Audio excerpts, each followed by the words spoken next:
station that's on your side. This is News 12, first at 5. South Carolina is seeing a massive increase in COVID-19 transmission all across the state. DHEC says just last week, more than 16,000 new cases were reported, and the percent of ICU beds filled with patients is over 63%. Before we know it, though, a new school year will be getting started. In just a few weeks, it's happening for South Carolina students, and for yet another year, it's coming at a time when COVID cases are rising and the virus is spreading throughout much of the state. Mary Green explains what DHEC's message for families is over the final weeks of summer. Going into this summer, state health leaders had said they were worried about kids in South Carolina because of how low the state's pediatric vaccination rate was. That rate really hasn't changed much in the last couple months, and DHEC leaders are now urging more families to get their kids vaccinated before this school year begins. So that they can focus 100% on school and not have to worry about missing days or missing events or classes or having their schedules altered due to COVID-19. DHEC data shows that fewer than 1 in 5 kids ages 5 to 11 are fully vaccinated at this point in South Carolina. And right now, cases continue to rise in this July peak with a highly contagious variant spreading. All the red on this map are counties with high levels of community transmission, where the CDC recommends wearing a mask indoors in public. But as the new school year gets started soon, DHEC says its focus is on letting schools make what they think is the best decision for their students and staff. But I will tell you that certainly when we are in high levels of high community levels, in those counties, I recommend that when people are indoors and in groups and in crowds, that they wear a mask regardless of what that setting is. And for families thinking about squeezing in one final vacation before summer break ends, Dr. Traxler recommends that they're up to date on their vaccinations, that they wear a mask when they're indoors, or that they opt to spend more time outdoors, and that they're washing their hands frequently. Reporting in Columbia, I'm Mary Green. Thank you, Mary. Meanwhile, a fourth COVID vaccine, the Novavax shot, was recently authorized for use. DHEC says it anticipates offering those shots to South Carolinians beginning as soon as next week. Georgia's Department of Public Health, meanwhile, released new numbers today. Just in the past 2 weeks, Columbia County has seen 366 new COVID cases. In Richmond County, 769 were reported. As a state, over 42,000 cases have been reported. Turning to weather now, it's been a warm one out there. If you spent any time out there this afternoon, it felt like a sauna. First Alert Chief Meteorologist Riley Hales taking a look at our forecast. But Riley, no rain out there to speak of. I know, and another quiet afternoon on Doppler Max radar, really just tracking the heat and humidity again this afternoon. Full forecast in just about 10 minutes. All right, thanks for that, Riley. A rash of bomb threats called into 11 different college campuses in Alabama. All of this happening just 2 hours ago. The calls hit North, Central, and South Alabama, and many of the schools have been cleared after a thorough search. The Alabama Law Enforcement Agency has not yet responded to requests for comment, though. Investigations are underway, but no motive and no suspects have been named. Meanwhile, the Columbia County School District partnered with multiple county agencies to do a planned mock emergency response drill. It happened early this morning, but the mock drill, that was kept a secret just to make sure everyone involved took it seriously and for the county to get real results from this. So many moving pieces and parts, and you can practice things over and over, and something could happen during lunch when the kids are not grouped by class. And so it gives us an opportunity to work through different scenarios and talk about what if this happened. They said today's exercise was a great start, and teachers will get a chance to practice for a possible emergency situation. New first at 5, the Department of Justice criminal investigation into January 6th might be circling around former President Donald Trump. Natalie Brand has more details for us from the White House.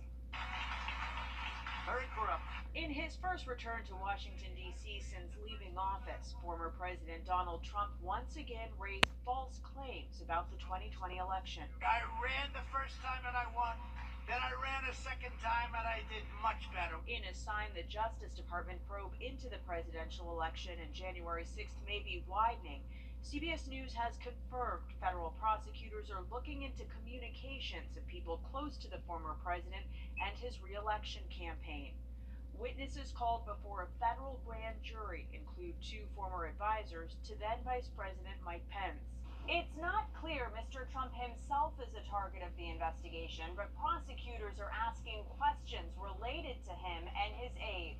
In an interview with NBC News, Attorney General Merrick Garland reiterated no one is above the law. We intend to hold anyone who was criminally responsible for the events surrounding January 6th, for any attempt to interfere with the lawful transfer of power from one administration to another, accountable. That's what we do. In addition to the Capitol assault on January 6th, another focus of the DOJ investigation is the efforts to replace electors won by President Joe Biden with those loyal to Mr. Trump. The Attorney General says this is the most wide-ranging investigation in its history. Natalie Brandt, CBS News, the White House. Attorney General Garland mentioned the House Select Committee's investigation into January 6th and said it was inevitable that Congress would find elements before law enforcement and vice versa. Any moment now, the Federal Reserve is expected to raise interest rates for the fourth time this year. The Reserve says the raise is necessary to help counter the skyrocketing inflation numbers. Officials have signaled the hike will be at least 0.75 of a percentage point. Experts say the Fed has to be careful not to trigger a recession, though, by making it too expensive to borrow money. Difficult to raise rates high enough, fast enough to slow growth, to quell inflation, but not too high, not too fast to undermine economic growth and put us into a recession. It is a delicate balance. Despite the raise, some experts say indicators like falling gas prices might point to inflation finally slowing down.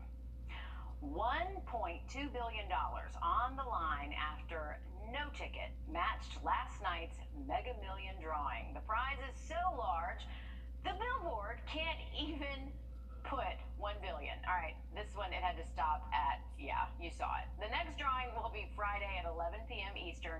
You can watch it right here on News 12. If there is a winning ticket, it will be the third largest Mega Millions jackpot prize in the game's 20-year history. And folks in our area, oh yeah, they hope they strike gold. I would pay off my student loans. I would buy a new truck. I would tithe to my church, First Presbyterian of Augusta. I would buy season tickets for the Dallas Cowboys, and then I'd probably just play a lot of golf. All right, the largest Mega Millions jackpot was more than $1.5 billion. That winning ticket, by the way, was sold in South Carolina in October 2018. You have until Friday at 10:45 p.m. to get your tickets. Hundreds of people in South Carolina waiting for life-saving transplants. Now, a national event is putting the importance of donations in the spotlight. More on this after the break. Riley? Well, our feel-like temperatures topping out near 100 this afternoon, heading into tomorrow, likely going to feel a little bit hotter for us. Update on that first alert forecast just after the break. Time. Save big and score with Milton Ruben Chevy.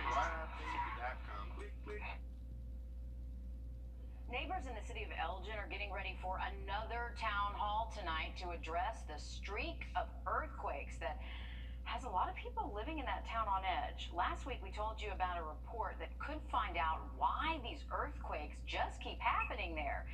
It says the part of Kershaw County is along an ancient fault system.